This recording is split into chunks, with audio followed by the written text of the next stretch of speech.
বিরিয়ানি নামটি শুনলেই কিন্তু মনের মধ্যে আলাদা এক রকমের অনুভূতি আসে। 18 থেকে 80 সকল বয়সের মানুষের কাছেই কিন্তু অত্যন্ত প্রিয় একটি খাবার হচ্ছে এই বিরিয়ানি। কিন্তু কখনো কি ভেবে দেখেছেন আপনার এই প্রিয় খাবারের হাড়ি সর্বদা লাল কাপড় দিয়ে মোড়া থাকে কেন? এর পিছনে রয়েছে ছোট্ট একটি ইতিহাস।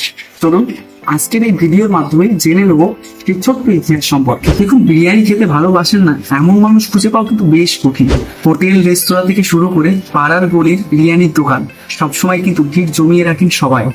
চিকেন মাটনের সাথে আলু ডিম, তার উপর আবার চালের রসায়ন, পুরোটাই জমে ক্ষীর।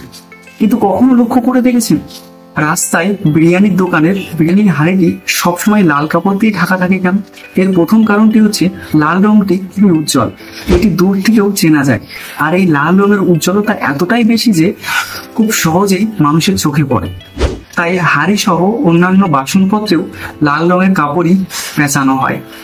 এবার ইতিহাসের পাতায় যাওয়া যায়। ইতিহাস থেকে জানা যায় মুঘল সম্রাট হুমায়ুন যখন রাজ্য হারিয়ে ইরানে আশ্রয় নিয়েছিলেন তখন পারস্যের সম্রাট গালিচার উষ্ণ অভ্যর্থনা জানিয়েছিলেন। খাবার পরিবেশনের ক্ষেত্রে তারা রূপালী পাত্রের খাবারগুলিতে লাল কাপড় এবং চীনামাটির পাত্রের খাবারগুলিতে সাদা কাপড় ঢাকা দিয়ে আনতেন। এই রীতি মুঘল সম্রাটকে খুবই মুগ্ধ করে এবং এরই ফলে পরবর্তীকালে মুঘল সাম্রাজ্যেও এই রীতি বা এই প্রথা চালু করা হয়। খাবার পরিবেশনের ক্ষেত্রে এই প্রথা ও রঙের ব্যবহার লখনৌ শহরের নবাবেরাও অনুসরণ করতেন।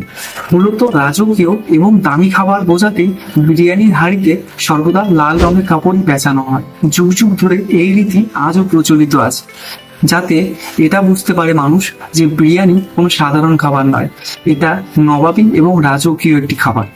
ভিডিওটি ভালো লেগেছে? এরকমই ভালো ভালো ভিডিও পেতে স্যাম ট্যুর অ্যান্ড ট্রাভেলস এর চ্যানেলটিকে এখনই সাবস্ক্রাইব করে রাখুন। আর ভিডিওটি ভালো লাগলে অবশ্যই একটা লাইক করুন।